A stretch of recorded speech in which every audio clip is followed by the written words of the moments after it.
Tá ok. Vamos lá. Não precisa começar de novo. Então, gente, o texto da gente foi 1 Samuel, capítulo 22, versículos 1 ao 5. Davi na caverna, Davi e a caverna de Adulão. Mas, gente, nós estamos falando aí sobre restauração e falei agora aqui para vocês. Todo soldado de Jesus está aí na guerra, às vezes pode acontecer dele sair machucado. Vocês sabem o que é sair machucado, né, gente? Sair ferido. O diabo aprontar um assim, que é aquela de classe, aquela 5 estrelas. Às vezes, essas coisas que o inimigo faz, às vezes deixam umas marcas na gente, uma cicatriz. Ninguém gosta de cicatriz, mas cicatriz é bom para fazer a gente lembrar pelo menos das lições que a gente aprendeu, né? Mas um soldado, eu falei aqui, diferente de um samurai, porque o samurai se perdia uma batalha, ele se matava, né? A gente não. Perder uma batalha, a guerra já está ganha, mas perder uma batalha, o soldado tem que ser restaurado. Às vezes eu penso assim, na Segunda Guerra, que teve ali os kamikazes. O que eram os kamikazes, gente? Eram os pilotos que pegavam seus aviões ali, lutava, atirava, fazia, acontecia. Aí quando acabava a munição e tudo, eles atiravam o próprio avião com eles dentro, se matavam virando uma arma, né? Aí, por mais que tenha muita coisa na cultura japonesa que eu acho admirável, e acho mesmo, e já falei em muitas reuniões a respeito disso, né? Quando o Japão foi atingido por um tsunami, quando eu vi a disciplina daquele povo, a ordem, né? Eu achei tudo isso muito lindo. Agora, o que diz respeito a isso, né, dos kamikazes, é simplesmente um contrassenso, né? Um homem que tem coragem de batalhar já é corajoso, mas batalhar e ter coragem de depois atirar o seu próprio avião contra o inimigo, se matar e levar alguns com ele, provavelmente são os melhores soldados, os soldados mais valentes, né? E justamente esses acabam tirando a própria vida, né? Agora, no meio do povo de Deus, tem os que se matam, né? Perdi, não vou aguentar viver com a desonra, aí se mata espiritualmente. O que é se matar espiritualmente? Um de cada vez, não estou entendendo o que vocês estão falando.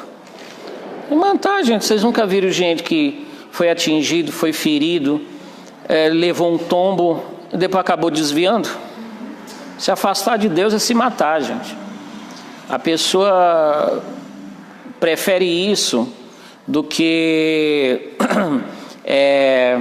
ter que enfrentar, né, certas coisas que vêm depois de levar um tombo, de ser ferido, machucado, porque páginas. Porque infelizmente tem isso mesmo. Tem as coisas que a pessoa tem que enfrentar depois. Só que vale a pena a gente enfrentar e ser restaurado e voltar para a batalha. E mais, cada um de nós vale a pena a gente pegar aquela pessoa que levou um tombo, está desanimada, a gente se esforçar para colocá-las na batalha novamente. Porque só quem ganha com um soldado a menos é o diabo, né? Somente ele, tá? Agora, a gente está vendo hoje o exemplo, um líder que foi exemplo de um líder restaurador, tá? Aliás, existem vários exemplos de restauração na Bíblia, tá certo? Não tem gente que caiu e se levantou? Tá bom, a gente já pensou em Davi. Além dele, teve mais gente que levou um tombo e foi restaurado? Vocês lembram de alguém? Vocês lembram de alguém? Um de cada vez, tantos nomes. Moisés é um deles? Não. Oi? Moisés. Em que período da vida dele? Quando ele matou, ele não era convertido. Não era... Ele não tinha tido ainda uma revelação maior de Deus. Sansão levou um tombo feio, Mas Sansão foi um kamikaze, viu? Morra eu com os filisteus, se matou e matou os inimigos, né? Eu não acredito que aquilo era o plano perfeito de Deus para ele, morrer daquele jeito, né? Mas ele está lá na galeria dos heróis da fé, né? Daqueles que da fraqueza tiraram força e se fizeram poderosos na batalha. Mas pensa, Pedro, quando negou Jesus 3 vezes, não foi um tombo? Sim. Feio. Negou 3 vezes e ainda uma delas está escrito que ele negou xingando até. Na nossa versão, na NTLH, fala que ele até xingava e falava, eu sei lá como é que foi esse negócio. Aí nessa hora Jesus ia passando. Aí procura um meme aí, aquela cara que você faz quando está falando mal de alguém e ela está atrás de você. Né? Eu não conheço esse homem, eu já falei, né? Aí nessa hora ele se vira, quando vai ver Jesus está olhando para ele. Meu Deus do céu, dá para cavar um buraco e entrar. Né, gente? É horrível. Então Pedro enfrentou isso. E aí, saiu dali e foi fazer o quê? Chorar amargamente. Está escrito isso. E eu não gosto nem de me imaginar no lugar de Pedro, viu, gente? Ele deve ter lembrado lá, ó, quem me confessar diante dos homens, eu vou confessá-lo diante do meu Pai, dos anjos. Quem me negar diante dos homens, eu vou negá-lo diante do Pai, dos santos anjos. Já pensou com um texto desse na cabeça? Com a palavra dessa, ou melhor, na cabeça? Então Pedro devia estar pensando que para ele já era, né? Já que ele caiu fundo. Aí chega a notícia de que Jesus ressuscitou. E o Evangelho de Marcos é o único que traz uma expressão, já preguei sobre isso, já falei, né? E alguns dizem que o Evangelho de Marcos são praticamente memórias de Pedro, né? E ali é o único evangelho que fala que quando o anjo anunciou para as mulheres que Jesus havia anunciado e que eles deveriam ir para Galiléia para se encontrar com ele, é o único dos evangelhos que fala que o anjo falou assim, diga aos seus discípulos e a Pedro que ele ressuscitou e vai adiante de vós na Galiléia. Aos seus discípulos e a Pedro. Por que citar nominalmente Pedro? Porque Pedro devia estar muito mal. Se ficar só, diga aos discípulos para ir lá se encontrar com Jesus na Galiléia, provavelmente Pedro ia, vão lá gente, aproveita, porque para mim já era. Mas ele foi citado nominalmente, né? E uma vez lá na Galiléia, junto ao mar da Galiléia, Jesus se encontra com ele e 7 discípulos, mas dá uma atenção especial para Pedro, né? Conversar com ele. Pedro, você me ama? Eu amo, então apacenta as minhas ovelhas. Imagina um Pedro que negou Jesus 3 vezes, ouvindo Jesus falar para ele, apacenta as minhas ovelhas. Jesus estava mostrando que o plano de Deus para ele continuava. Ele ia ser um pastor, um apacentador de ovelhas. Aquilo foi o quê? Uma restauração, né, gente? Uma restauração, um dos grandes exemplos que eu vejo na Bíblia. E um exemplo que às vezes a gente não consegue pensar é no próprio Marcos, né? O próprio Marcos, que na primeira viagem missionária de Paulo ele foi junto, mas no meio do caminho voltou. E a Bíblia não fala por quê, né? Provavelmente devia ser jovem, devia estar com saudade da mãe, da casa, né? E talvez foi naquela missão movido por empolgação. Sabe o que é empolgação, né, Gabi? Você sabe o que é empolgação? Exato. Movido na empolgação, o que acontece muito com a empolgação? Acaba. E se só existir ela, não existe propósito, quando a empolgação acaba tudo. Aí ele devia estar meio jururu, meio para baixo. Aí Paulo, Barnabé, o que você tem? Queria voltar. Voltou, né? Aí o Paulão parece que entendeu, mas quando ele se preparar para a segunda viagem missionária, aí lá vem Marcos de novo. Me escolhe, me leva. Aí Paulo lá, claro que não. De jeito nenhum. Você abandonou a gente da primeira vez, está pensando o quê? Né? Eu particularmente acho que Paulo foi meio duro ali. Aí Barnabé discordou, os dois discutiram. Vocês lembram que eu falo assim que está escrito que houve contenda entre eles e na língua original quer dizer um forte acesso de ira, que foi uma briga feia.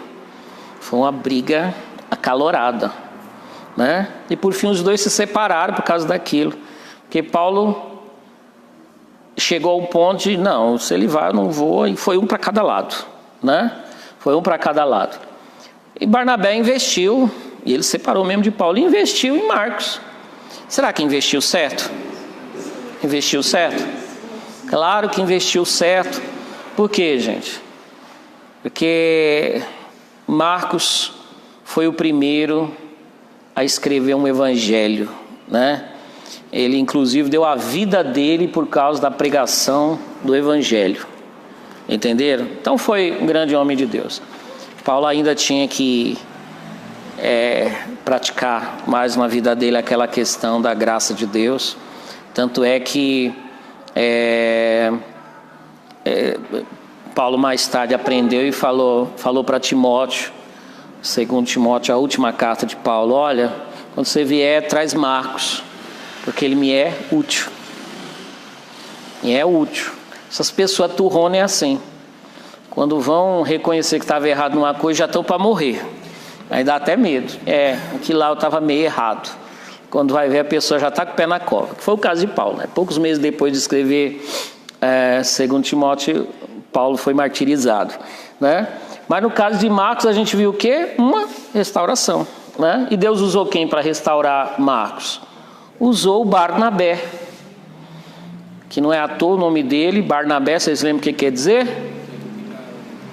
Aquele que dá ânimo, como diz na nossa versão, filho da consolação, enfim. Era alguém que o ministério dele era isso: pegar aquela pessoa que ninguém acreditava, ele acreditava, dar a mão e levantar a pessoa. A igreja precisa de Barnabés, né, gente? Né? Tem gente que é desacreditada na igreja? Tem. E geralmente, talvez por causa da própria pessoa, né? Cai, levanta, cai, levanta, cai, levanta, cai, levanta. Aí ela mancha a ficha dela, queima o filme dela mesma, né? E às vezes tem pessoa meio desacreditada. E existem aqueles que têm o dom assim, de acreditar até as últimas consequências, né? A pessoa que eu cito muito, não é porque está aí transmitindo ao vivo, o missionário Sérgio, é muito conhecido por isso. Pega aquela pessoa que ninguém está acreditando. Aqueles irmãos murmuradores não acreditam, os de oração também não acreditam, né? O anjo fala assim, eu também não acredito, e o diabo fala, ó, nem eu acredito. Aí o chefe fala, não, tem jeito para ele sim. Tem jeito, vamos ajudar que tem jeito para ele sim. E só Deus sabe o galardão dele lá nos céus, diante disso, né? Do desejo, da alegria de ver uma pessoa de pé, né? Agora, um exemplo disso também, a gente vê aqui em Davi, principalmente nesse episódio de Davi na caverna de Adulão. A gente vê aqui que Davi foi morar numa caverna na região de Adulã, ou Adulã, como diz aqui na NTLH,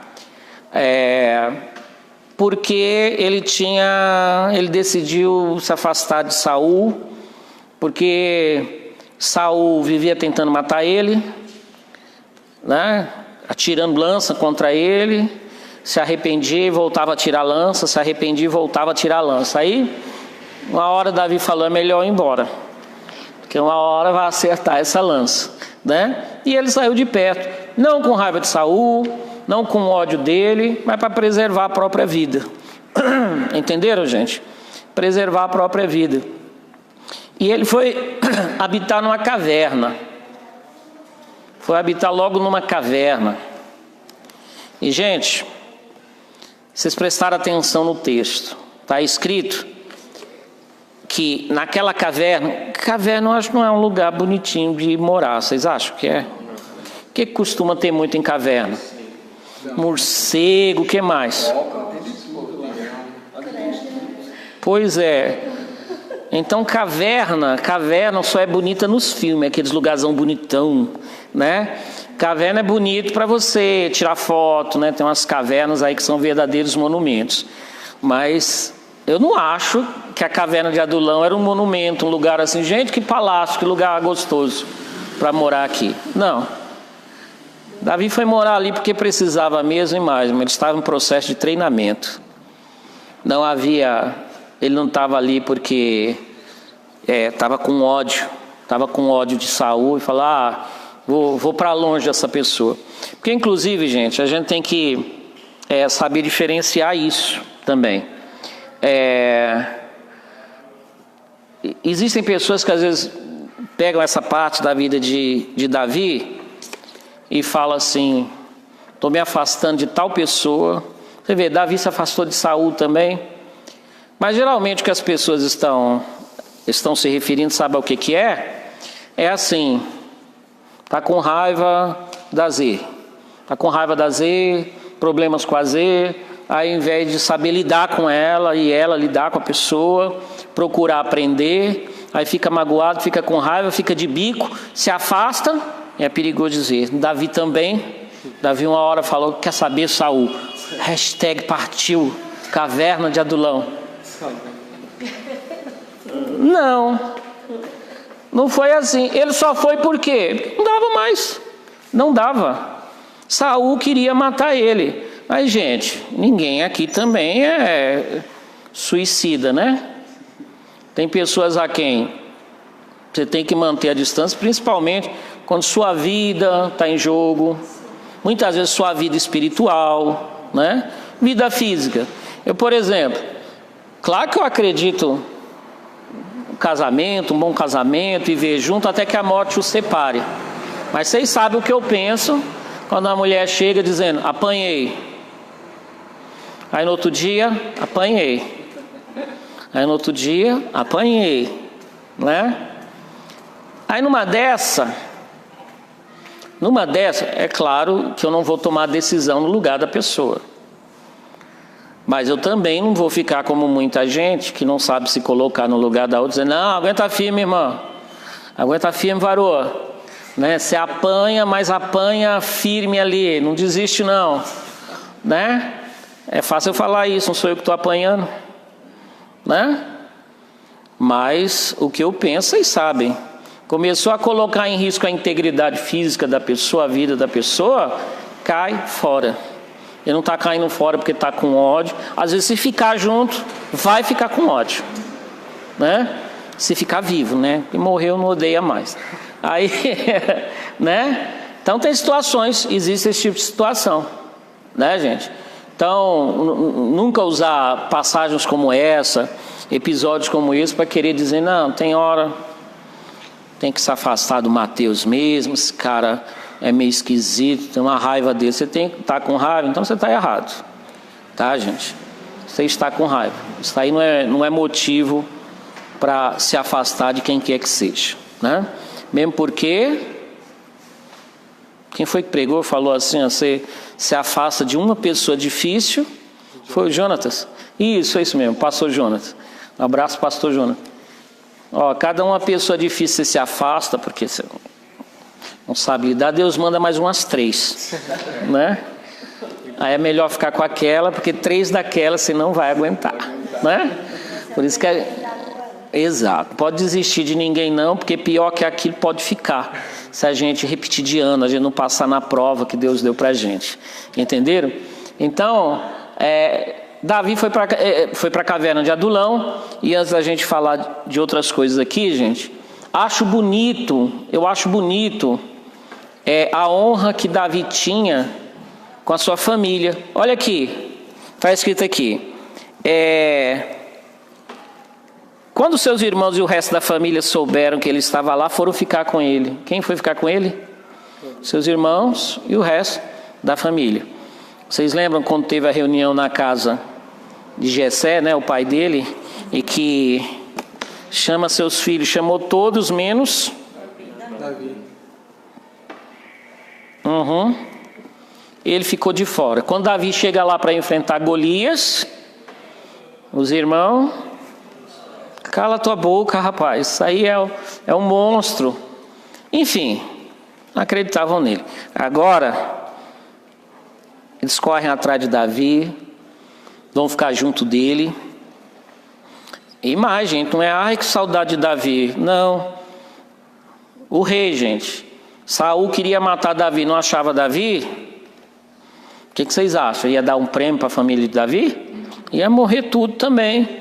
Eles procuraram um refúgio ficando próximo a Davi. E olha que bonito o que ele faz, ó. Ele pegou os pais dele, foi para Moabe e pediu, né, para o rei: por favor, deixe que meu pai e a minha mãe venham para cá e fiquem com você até que eu saiba o que Deus vai fazer por mim. Oi? Pediu um asilo para os pais. Mas, bom, primeiro a gente tem que entender, o rei aceitou porque Davi tinha uma ascendência moabita, não tinha? Davi era filho de quem? De Jessé. E Jessé era filho de quem? Ele era descendente de Raabe. Exato. Não, de Raabe, não, também de Raabe, é lógico. Ruth se casou com Boaz, teve um filho. Oi? Exatamente, teve um filho, junto com Boaz e Ruth. Ruth era moabita. Aí teve um filho, seu filho gerou um filho, que gerou Jessé, que gerou Davi. Entenderam, gente? Então, Ruth é moabita, ancestral de Davi. Então, Davi seria a quarta geração dos moabitas, quando introduziu. Bom, vocês sabem, houve aquela mistura toda, houve aquela mistura, inclusive contrária aos mandamentos de Deus, né, que não podia se casar com pessoas de outras nações. Mas isso aconteceu, e a gente vê que Ruth está na linhagem, Ruth a moabita está na linhagem de Jesus, e ela está, Raabe, a prostituta de Jericó também, enfim, duas estrangeiras. Já era um indício de quê aquilo? Que Jesus não era o salvador só dos judeus, era o salvador do mundo inteiro. Que na linhagem dele tinha pessoas de outras nações. Aí está aqui, ó, está escrito que Ruth deu à luz a Obed. Obed foi o pai de Jessé, e Jessé o pai do rei Davi, tá? Então Obed, Jessé e Davi. Então nem era tão longe, que bisavó, Ruth era bisavó dele, né? Então, gente, tinha uma certa linhagem, né? Tinha uma certa linhagem ali. É possível que existia até parentes distantes ali em Moabe. E Davi foi lá e entregou os seus pais para que eles cuidassem. Aquilo ali era o que, irmãos? Um cuidado, uma honra especial com os pais. Porque ele e os irmãos eram jovens, iam para a batalha, se esconder em cavernas, se esconder nos desertos, mas coitado de Jessé e da esposa, não dava, né? Então eu acho isso muito bonito. E, gente, não só a família dele foi atrás dele, está escrito aqui.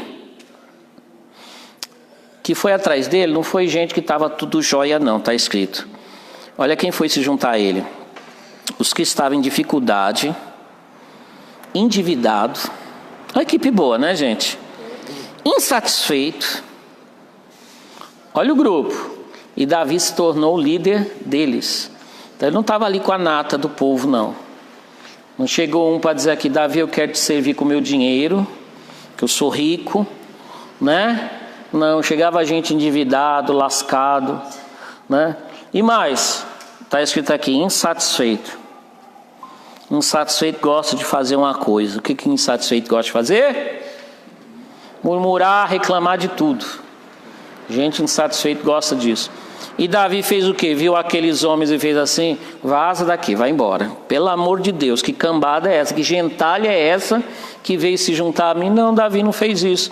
Acreditou naqueles homens, tá, gente? E está escrito aqui, e não era pouquinho não, né? Mais ou menos 400 homens. E se você for acompanhando a história de Davi, gente, você vai ver que aqueles homens desse começo aqui da caverna de Adulão Foram os homens que mais tarde se tornaram os valentes dele, os soldados mais fortes, né? Aquelas pessoas mais próximas a ele. Então começou como um grupo de endividados, cheio de problemas, insatisfeitos, e Davi se tornou líder deles, tá? Se tornou um bando ali que a princípio parecia ser um bando tão difícil. Mas será que aquilo não era um treinamento? Se ele não soubesse lidar com 400 homens, ele iria saber lidar com a nação inteira, gente? Apacentar a nação inteira? Porque é o seguinte, a gente lida com o povo. A gente quer um povo fofo, viu, gente? Quer um povo assim, obediente, igual o povo do Boa, satisfeito, agradecido, envolvido. Tipo assim, mas não é todo mundo que é pastor do Boa. Às vezes pega um povo problemático, insatisfeito, que até se pintar a parede aqui. Pintou essa coluna de preto. Podia ser cinza, aí pinta de cinza. Um cinza mais claro, aí pinta um cinza mais claro. Agora ficou muito claro, né? Que se o culto for às 3, ele fala porque não às 4, se for às 4, porque não às 5, né? Enfim, ele não gosta de nada. Endividados, né, gente? Meu Jesus amado. Então, tem gente que é um grupo meio difícil. Eu gosto de lembrar da Era do Gelo, né? Quando foi formando o bando, que o Cid falou que esse é o bando mais esquisito que existe. Quem era o bando? Ele, uma preguiça, acho que ele é uma preguiça, né? O tigre, o mamute, né? Depois se juntou ao grupo 2 gambá, mais uma mamute. Eu falo, isso aqui é um bando muito esquisito, e é mesmo, né? E a verdade é que às vezes você olha para a igreja, é o bando do Cid também, é um grupo esquisito, né? Mas é um bando em quem Deus acredita também. É um bando que Deus está trabalhando na vida deles. Então a caverna de Adulão, Davi com seus 400 homens, depois cresceu, nós vamos ver que chegou a mais de 600 homens, era o quê? Um grande treinamento. Então uma comparação interessante. Ó, Mambonete está assistindo. Mambonete, Deus te abençoe. Um abraço, pessoal aí de Bauru. Deus abençoe. Tem um pessoal aí nos acompanhando. Então, gente, aquele grupo é um treinamento. Tem uma comparação, um comentário que eu acho interessante. O que Saul estava fazendo quando foi escolhido para ser rei? Ele estava atrás de quê? Das jumentas. Então o Saul tinha uma afinidade com jumenta. Davi começou apacentando ovelha. Ele tinha cuidado de jumenta. Aí para ele era tudo no chicote, né? A gente vê que depois ou era o que ele queria, ou não era de jeito nenhum. Enfim, parecia que estava lidando com jumenta. E já Davi era um pastor de ovelhas, depois se tornou pastor desses homens problemáticos, e eu e vocês sabemos qual foi o grande rei ali, né? Então, uma coisa que vocês estão cansados de saber: Deus tem um propósito para a vida da gente. Deus tem algo para o Edmilson, por exemplo. Você sabe o que Deus quer da sua vida, Edmilson? Aonde Deus vai fazer você chegar? O que Deus vai fazer com você? Ótimo. Bom, Deus tem um propósito com a Gabi. Não tem? O que será que vai ser a Gabi? Vai ser uma pastora, será? Né? Psicóloga. Amém. Glória a Deus. Você vai estudar isso? Amém. Precisa mesmo. Né? O Felipe...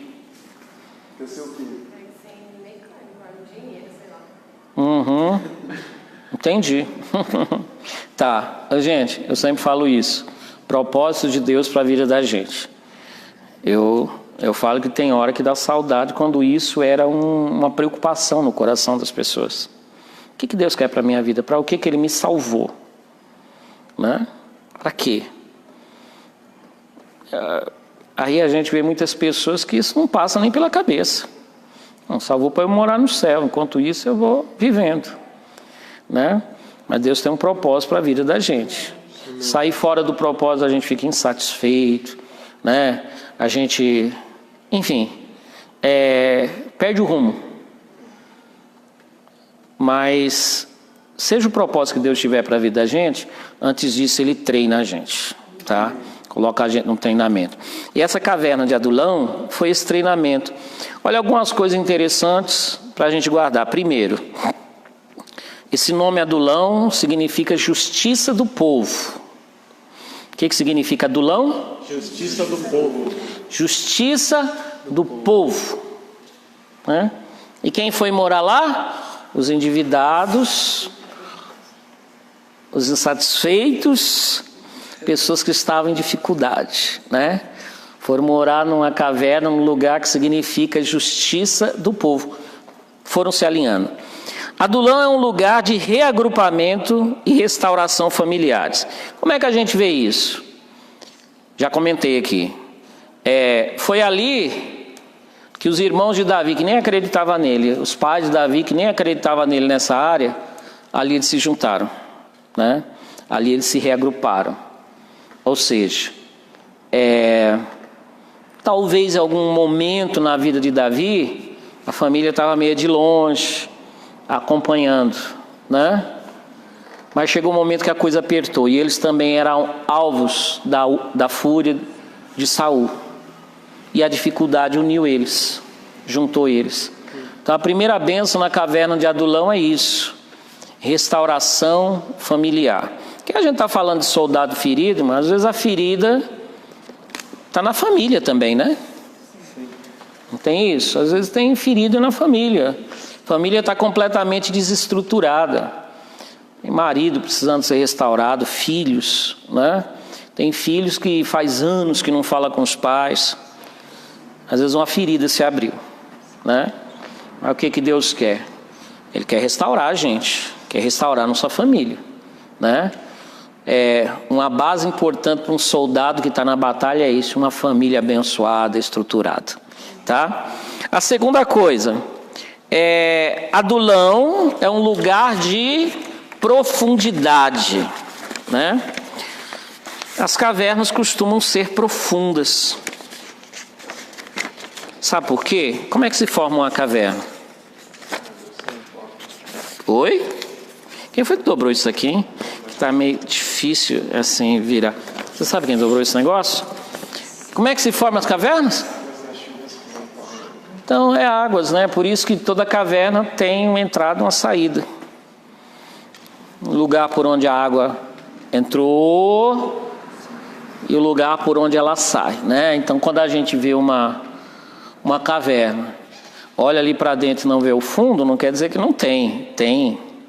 Mas dependendo da caverna que você está, meu Deus do céu, você tem que andar muito para chegar na outra ponta, né? Então, caverna de Adulão, como diz aqui, ó, é um sistema de corredores sem fim com passagens transversais que ainda não foram exploradas por completo pela paleontologia. Você sabe, pela o que não foi explorada? Paleontologia. Entendi. Pelo que mesmo? Olha lá. Obrigado. Isso nos sugere que em Adulão devemos nos separar de tudo que nos impele a satisfazer a vontade do nosso ego e entrarmos em profundidade do conhecimento de Deus. Paleontologia é a área da ciência que estuda justamente o passado através de fósseis, né? Estudam às vezes cavernas também, né? O solo, né? Para descobrir coisas da história através do ambiente e dos seus achados, né? Trabalha muito junto com a arqueologia. Mas, gente, precisamos ser uma caverna de ensino, de amadurecimento, onde se ensina todo o desígnio de Deus e se promove o crescimento de todos. Então, Adulão é um lugar de profundidade.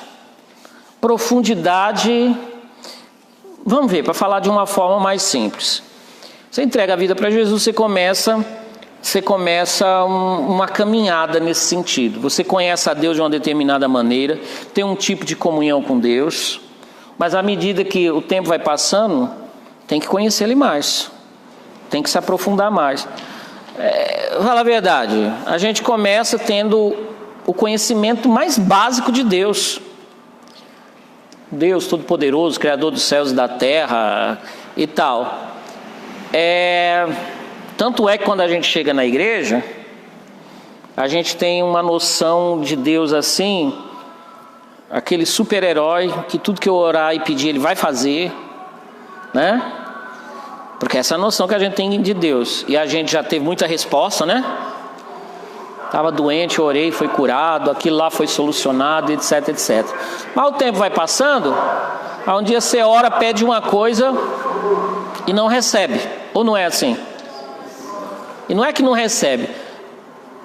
Não recebe do jeito que você estava querendo.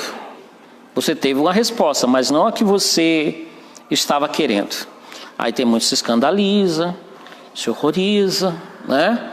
Mas o que Deus está querendo? Te levar para um outro estágio de conhecimento. Conhecer o Deus que não somente é todo poderoso, mas é sábio.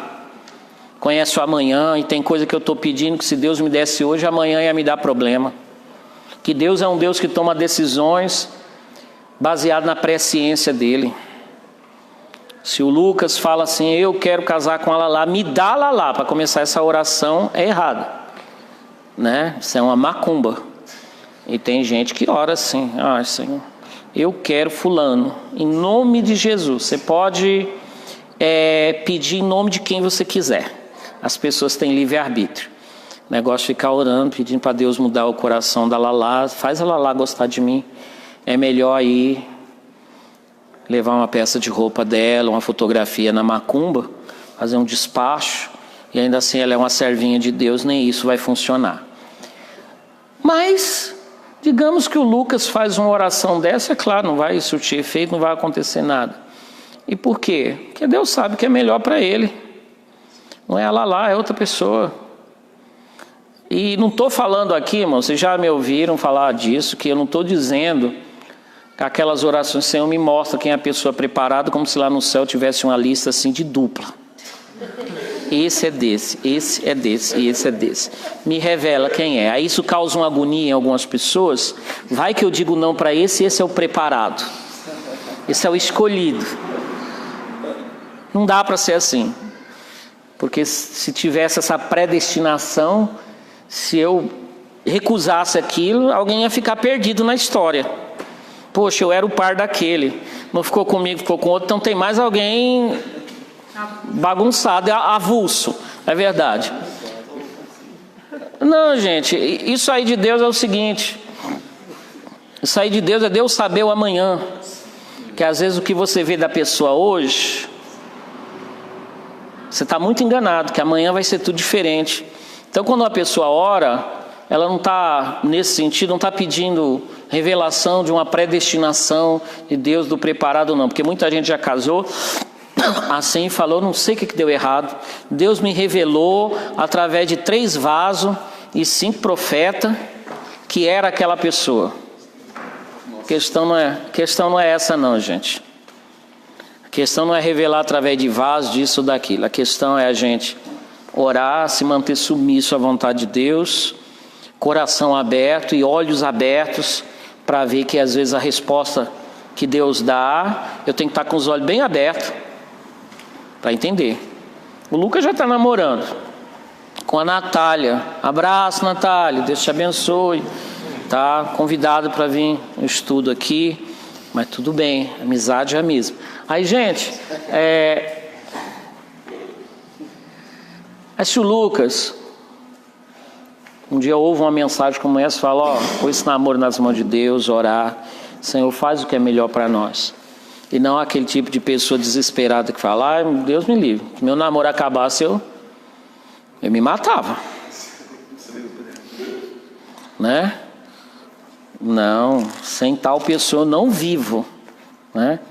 Eu nem falo da Gabi, porque a Gabi já namora há tanto tempo, dá para entender que se terminar, ela pode se matar. E o Edmilson tem que abrir os olhos. Já deu quanto tempo mesmo namoro? 3, né? 3 meses, praticamente casados, né? Aí você olha no Facebook dela, parece que é 20. Ai, razão da minha vida, fofura do meu coração, pudim de leite condensado, né? Aí o Lucas coloca em oração. Aí um dia o Lucas chega assim para mim e fala: pastor, eu comecei a orar, né, sem obstinação nenhuma em relação a esse meu namoro. Acabou. Ela me deu um pé. Tá, o que será que isso quer dizer? Não, se eu tiver um conhecimento raso de Deus, Satanás se levantou. Aí ele pega a peça de roupa dela, a fotografia, aí traz aqui pro pastor Vicente orar a hora, que eu não sei não. Isso deve ser macumba que fizeram pro meu namoro acabar. Eu já falei que eu estava no monte, já vieram trazer fotografia a hora. Quem é? Meu namorado. Orar pelo quê? Ele me deixou. É para mim orar em que sentido? Ele embora mais longe ainda. Orar para quê? Te deixou, minha filha, a vida que segue. E a pessoa, ai meu Deus do céu, ficou brava comigo. Mas te deixou por quê? Me trocou por outra. Você quer que eu ore para ele voltar? Se valorize um pouquinho, né? Deixa ele seguir a vida dele. Entenderam, gente, o que eu estou falando? Isso é você ir se aprofundando. Quando você tem um conhecimento básico de Deus, na tua cabeça tudo que você pedir, Deus vai dar. Aí o tempo vai passando, você dá de cara com a sabedoria de Deus, né? Você vai dar de cara não só com amor, mas com a justiça de Deus. E tantos aspectos de Deus que vai se apresentando na sua vida. Isso é o quê? Profundidade, irmãos. Profundidade. Muitas pessoas, irmão, não saem do primeiro nível. Sabe, essa multidão de pessoas que corre de um movimento para outro? Surge uma grande igreja, alguém urrando, falando, vestido de pano de saco, sei lá o quê, sei lá. Aí corre atrás dele. Quando aquele vai perdendo a graça, caiu da moda, aparece outro. Aí vai atrás. Por quê, irmão? Estão sempre atrás da mesma coisa. Um cultão assim que cheio de gente, alguém revelando coisa, ou demônio manifestando, etc. De vida cristã, de profundidade, quase nem se fala sobre isso. Quando aquilo ali esfria, vai atrás de outro, porque não quer sair desse estágio da vida. Pastor, e esse assunto, acho que nem vi esse assunto, veio na televisão, o pastor lá que pega maconha, cigarro e dá por... Depois a pessoa... Esquece, né? Deus faz, né, pastor? Pega no YouTube, que outro dia eu estava rindo sozinho na sala, era isso. A mulher orando pela outra. Essa aqui, quantos anos você fumou? 15 anos. 15 anos. Olha só, vou orar, ela vai esquecer. Aí orou pela mulher, a senhorinha, não fizeram um ensaio apropriado. Aí quando acabou, olha só. A senhora tem um vício? Ela tem, 15 anos. De novo, vamos orar. Aí na oração já passou a bola. Senhor, eu vou orar. E depois dessa oração, essa mulher não vai mais nem lembrar que tinha vício. Aí foi dando o toque. Você não vai lembrar. Eu vou perguntar e ela vai dizer que não lembra. Assim, em nome de Jesus, amém. E a senhora?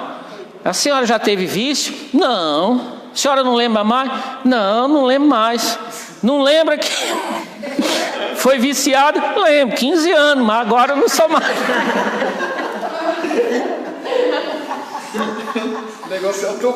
Esse negócio de perder a memória, gente, perder a memória tem nome, se chama Alzheimer.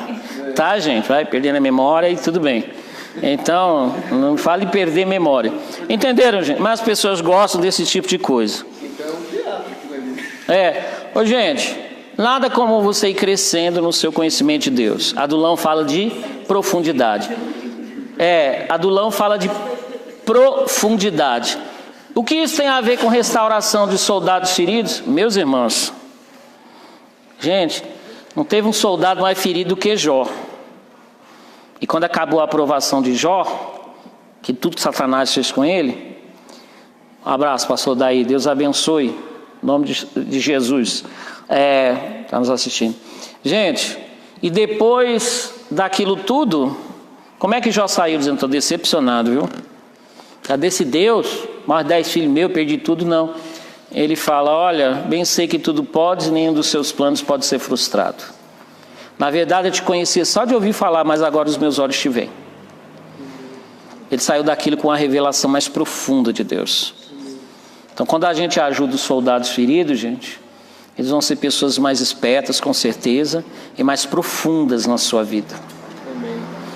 Porque, gente, a gente no comecinho tem muita futilidade. Vamos lá. É um lugar de quebrantamento. Adulão é um lugar de quebrantamento e humilhação. Davi já tinha sido ungido rei por Samuel, né? Mas estava sendo perseguido e oprimido por Saul.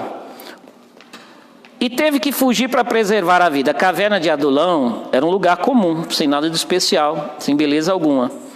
As cavernas são lugares escuros, frios, solitários. Poderíamos até dizer que uma caverna não é lugar para um rei. Lugar para um rei aonde mesmo? Obrigado.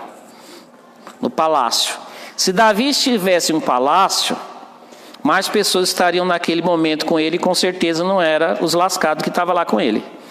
Mas para aquele ambiente isolado, longe das capitais e longe das badalações, só vinham as pessoas que realmente precisavam dele. Então, gente, lugar de quebrantamento e humilhação.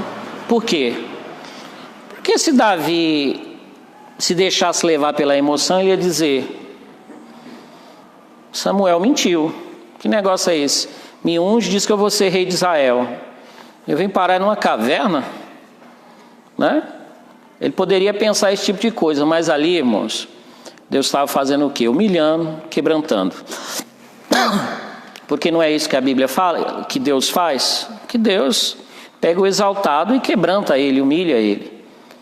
Para ele ser uma pessoa humilde, gente.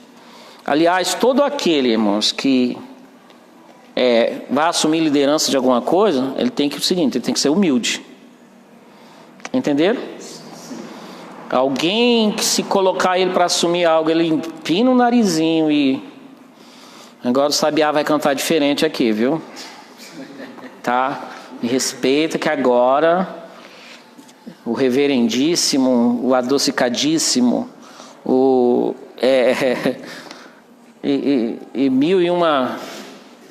mil e um confetes na cabeça. Gente, isso é sinal de infantilidade nas ideias, né? Primeira coisa que Deus faz é nos ensinar de quê? Nos ensinar o quê? Ensinar a humildade. E quando que uma pessoa se perde? Quando ela esquece isso? Entenderam? Às vezes Deus pega a pessoa, coloca ela lá em cima, quando está lá em cima começa a se achar muito. Foi Deus que fez Nabucodonosor comer capim, viu, gente?